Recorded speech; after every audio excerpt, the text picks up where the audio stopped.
Lorsque Aralos et Kalara suivirent Lilès à travers le portail flamboyant, ils arrivèrent sur un affleurement rocheux dans le bois des rêves, que la plupart des autres peuples nommaient le royaume du chaos.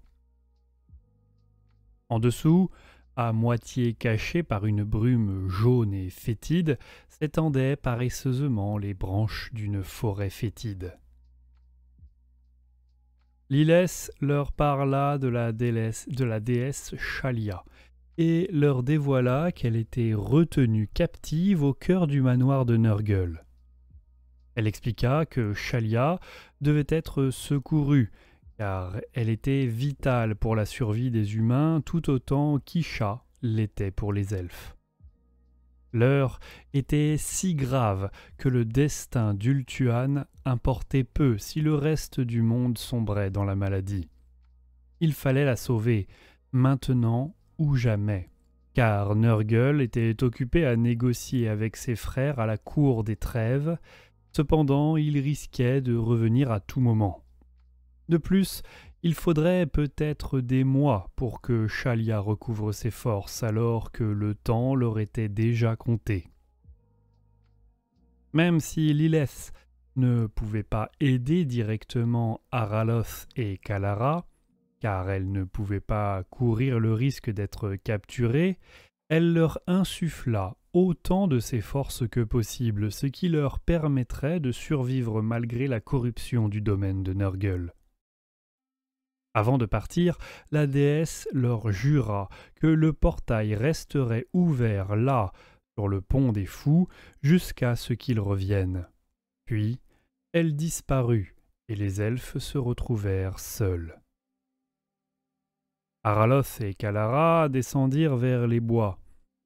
Bien peu auraient pu traverser cette végétation avec autant d'habileté, car ils étaient des elfes d'Athel-Lorraine, et le jardin putride ressemblait, en de nombreux points, à une forêt, bien que vile et blasphématoire. Des vignes épineuses leur lacéraient les jambes, et des insectes grouillaient à leurs pieds. Des fleurs aux couleurs vives exaltaient des vapeurs nocives, et des vesses de loup démoniaques éclataient en projetant des nuages de spores jaunes. Des asticots se tortillaient sur le sol humide, et des essaims de mouches grasses bourdonnaient dans les branches. Les racines qui couraient sur la terre pelaient sous leurs pas et libéraient un mucus qui rongeait les semelles de leurs bottes. Les ruisseaux n'étaient pas d'eau vive, mais de pus blanchâtre, et il en émanait une odeur de charogne. Parfois, Araloth et Kalara percevaient le son d'un cor ou le tintement d'une cloche et se cachaient sous les frondaisons lorsque une vénerie de démons passait sur le sentier. En d'autres occasions, ils furent sauvés par Charine, dont le cri perçant les avertit de se dissimuler pour éviter d'être découverts. Malgré tout, ils ne purent esquiver tous les ennemis. Il arriva que les démons fussent trop proches ou le sous-bois trop dangereux pour s'y cacher. Dans ces cas-là, les elfes durent compter sur leurs lames. À un moment, lors d'une de ces escarmouches, Aralos s'aventura sous les branches d'un arbre au tronc grouillant de chenilles et se retrouva embourbé dans une tourbière. Alors que le seigneur de Talcine luttait pour se dégager, Kalara tint en respect les démons titubants. Cependant, le combat ne se termina réellement que lorsque l'arbre lui-même s'y joignit. Ses racines s'arrachèrent du sol mou, et ses branches s'emparèrent des démons avant de les enfourner dans les énormes gueules garnies de crocs qui constellaient son tronc. En temps normal, il aurait sans doute également dévoré les elfes, cependant la bénédiction de Lilith les protégeait.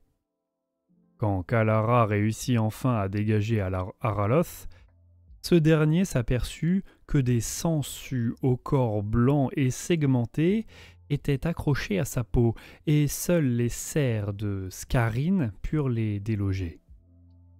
Aralos et Kalara errèrent dans les bois pendant un temps impossible à déterminer. Il n'y avait ni soleil ni lune afin d'indiquer le passage des jours et des nuits, et nulle étoile pour s'orienter.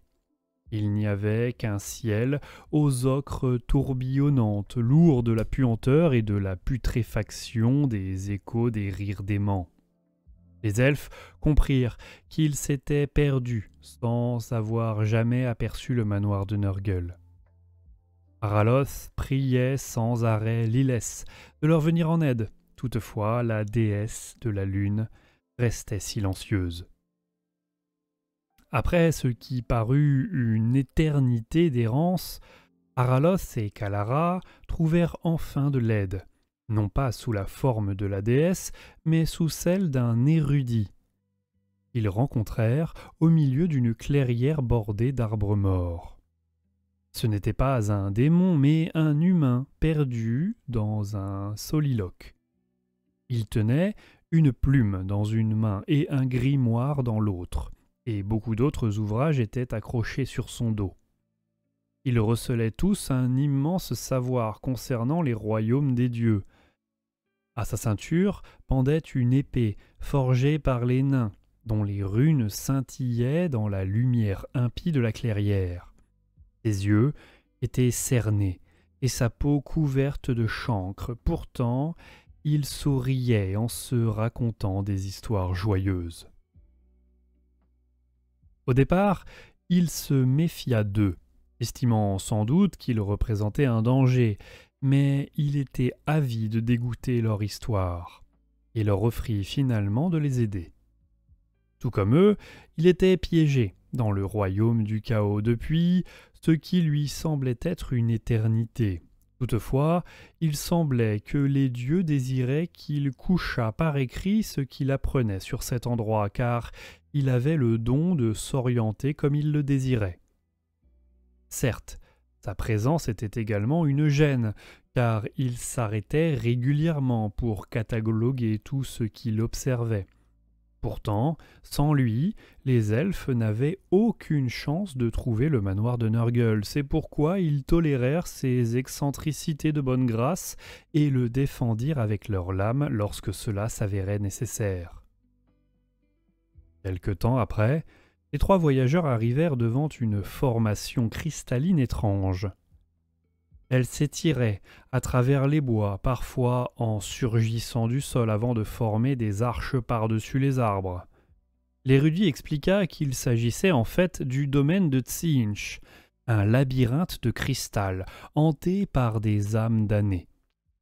Alors que sa plume dansait sur une nouvelle page, Aralos aperçut un visage dans le cristal. Son expression changeait en fonction de l'orientation selon laquelle on l'observait.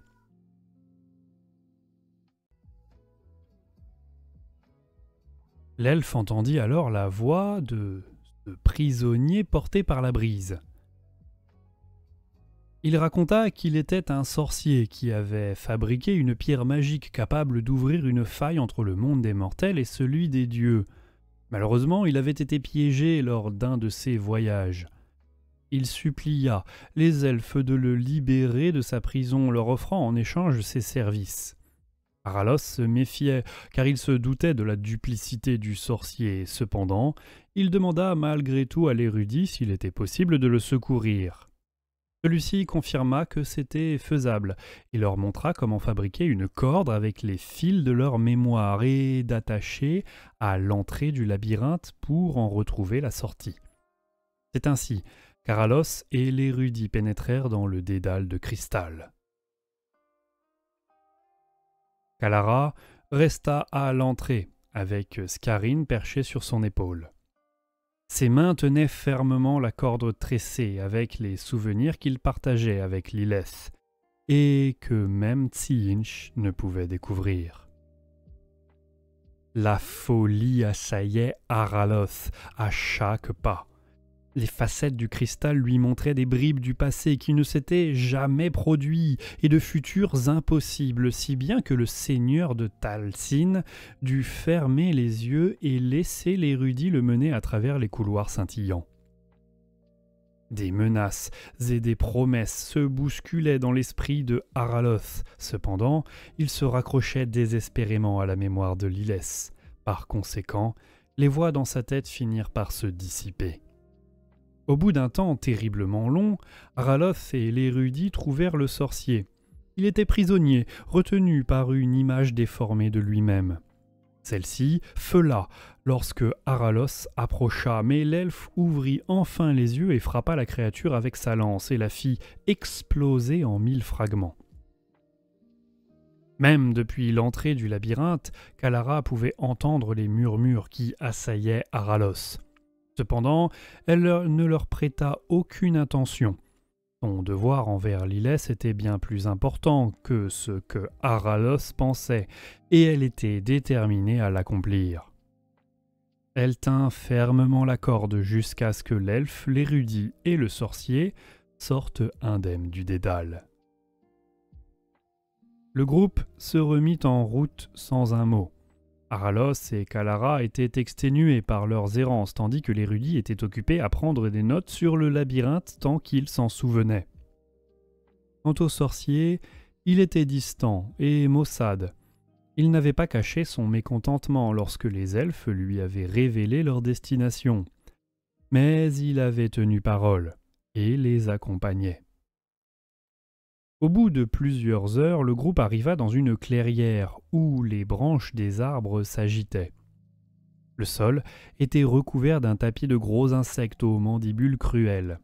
Au centre de la clairière, un chevalier était couché par terre, retenu par des chaînes rouillées. C'était un géant, et son armure argentée brillait en dépit de la boue où il était vautré. Il ne parvenait pas à se libérer malgré sa force, et se débattait, tandis que les insectes étaient sur le point de le submerger. Aralos demanda au sorcier d'inonder la clairière de flammes sans pour autant blesser le chevalier. Les deux elfes purent alors approcher et briser ses chaînes. Celui-ci avait un accent étrange, toutefois sa gratitude était évidente. Il offrit son assistance en expliquant que les dieux du chaos étaient ses ennemis jurés. Le groupe reprit sa progression à travers les bois. Il n'avait plus besoin d'éviter les groupes de démons car ces derniers furent rapidement vaincus par les flammes du sorcier et par l'acier du chevalier. Kalara se réjouissait. Néanmoins, le chevalier lui rappela d'être prudente. Pour l'instant, l'attention de Nurgle devait être ailleurs, mais si il les repérait, il serait perdu.